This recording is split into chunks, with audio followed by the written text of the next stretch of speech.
Am I scared of you, honey? I don't think so, but I can't stop shaking. Am I in love with you, babe? I don't think so, but I don't really know how the heart works anyway. But all the times we've had, you felt so good to me. And all the ways you touch and feel so good. Won't you stay with me for a little while longer, babe? Stay with me tonight. And when you leave in the morning, would you come back quicker than you've gone? Stay with me for a while.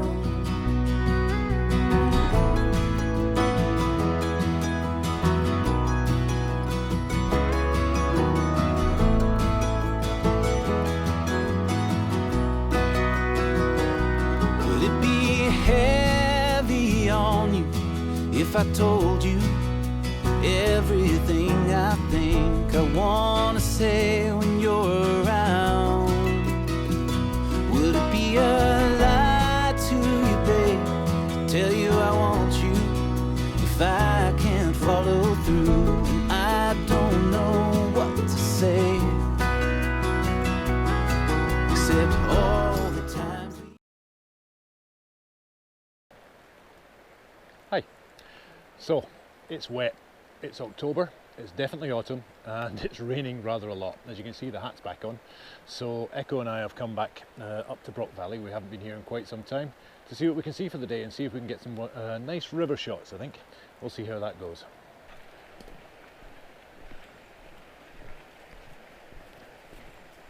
Hi guys. Hi now.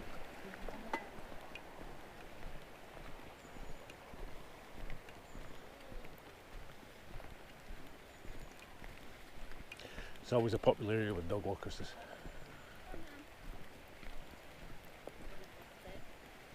Hello. Come on, Echo. This way. Come on.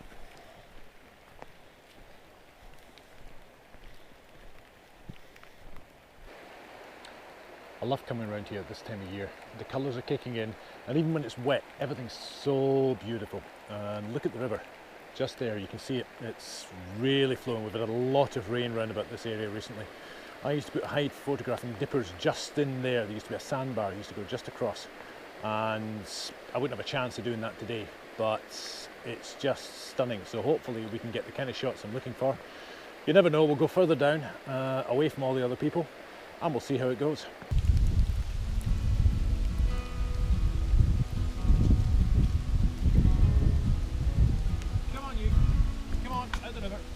Come on. Am I scared of you, honey? I don't think so, but I can't stop shaking.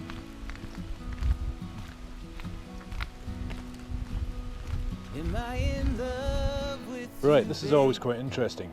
A few years back, there was a big landslide just over here. I'm not going to go too far down this path because it disappears rather fast.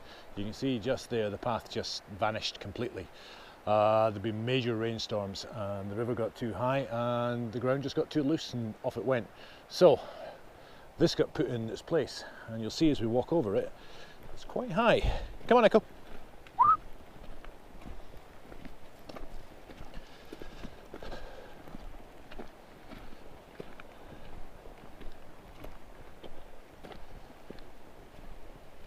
Leave it. Good girl.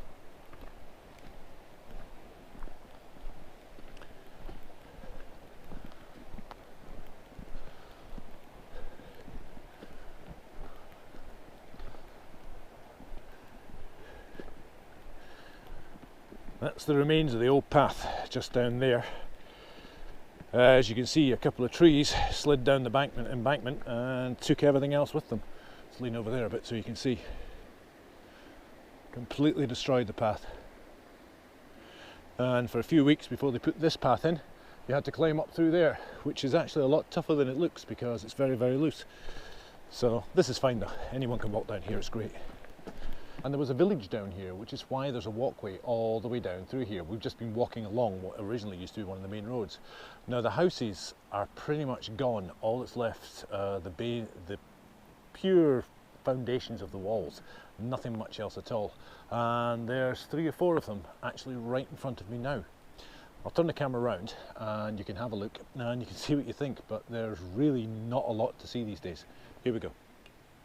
As you can see, there, that's it. Now, on face value, it just looks like another embankment and you cannot see much in there at all.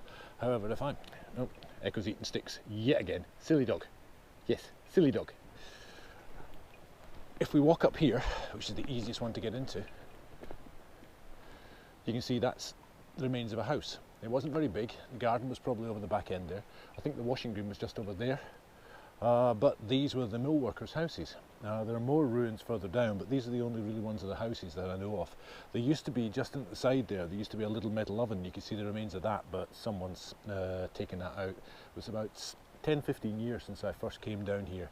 And every time I come past, they're going further and further back into nature. It's really, really quite spectacular to watch.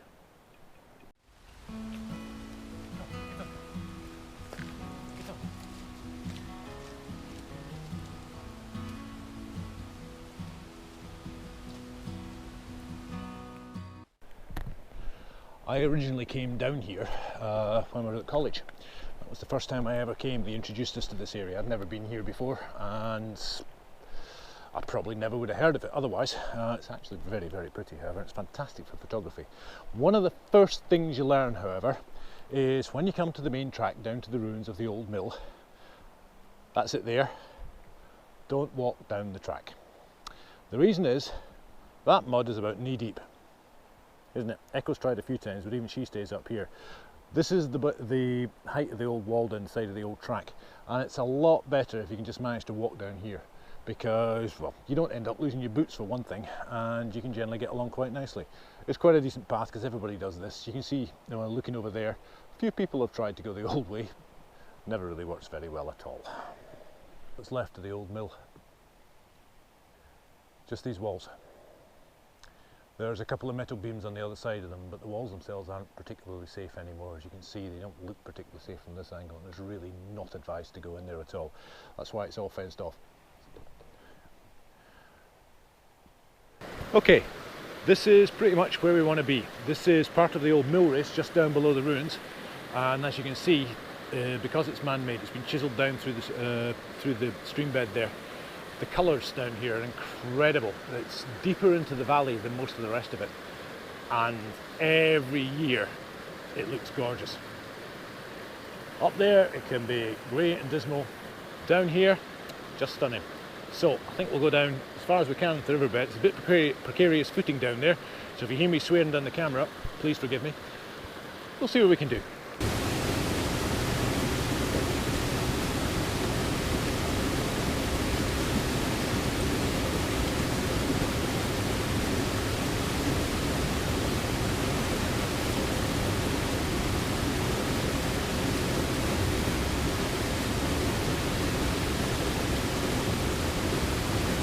Well, one of the questions I get asked regularly is, why do you wear a hat like that? Well, it's actually remarkably simple. When you walk about in undergrowth like this, on days like today, regularly, if I go like that, you can see all the water droplets fall off the tree. Now, if I have a hat on, they're not going down my neck, they're not going into my eyes, and generally I stay a lot drier. It also means that I can look around me a lot easier. My hood comes out to here, so when I look sideways, all I see is the side of the hood. The hat lets me look all over the place. That, and I kind of like it.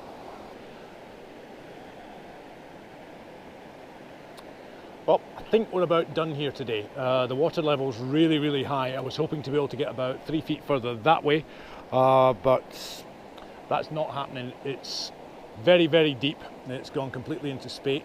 I don't want to risk Echo falling in, because she will jump in after sticks that fall off trees and everything else, and she loves to paddle, but she doesn't swim too well. So, and I've no wish to jump in after her, thank you.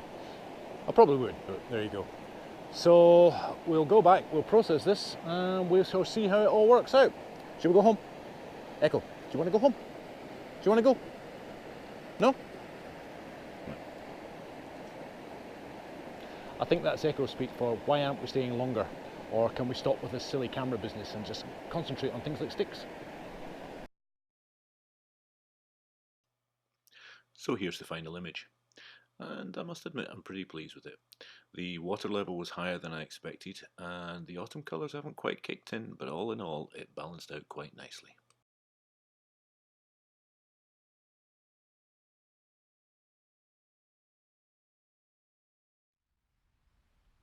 And that's it for this week.